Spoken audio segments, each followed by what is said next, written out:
হ্যাঁ, good morning. আমি একটু কলকাতার বাইরে যাচ্ছি, যার জন্যে হোয়াটসঅ্যাপে ভিডিওটা আমি পাঠিয়ে দিচ্ছি এবং ওভারঅল পয়েন্টসগুলো ক্লিয়ার করো। The uncertainty with Jackson hole is more or less over. কেন?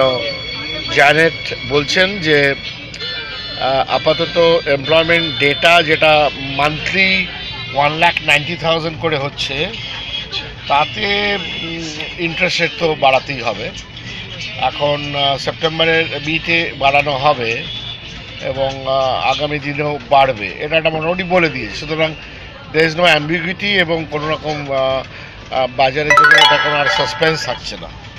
সো আমাদের তাহলে টেকনিক্যালি ব্যাপারটা বুঝতে হবে।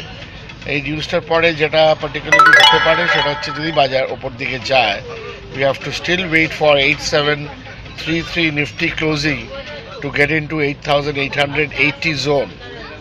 আনলেস দ্যাট হ্যাপেন্স, যতক্ষণ এটা হচ্ছে 8,770-এর তলায় ক্যাশ, 8,570-এর তলায় যতক্ষণ কি বলে ক্যাশ নিফটি বন্ধ করবে, সে তার জন্য 8,520 না 8,200 লেভেলটা ওপেন করে যাবে।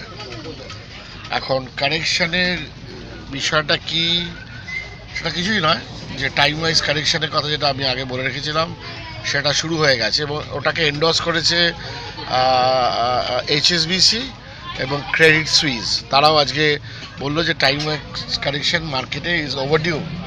সেটা আমি তো 2 সপ্তাহ ধরেই বলছি, টাইম ওয়াইজ কারেকশন ওভারডিউ। এখন হয়তো সেটা ওপেন আপ করবে, এইটা একটা দিক গেল। বাট ইন্ডিভিজুয়াল স্টকস মুভ করবে এবং let's say look at tata motors.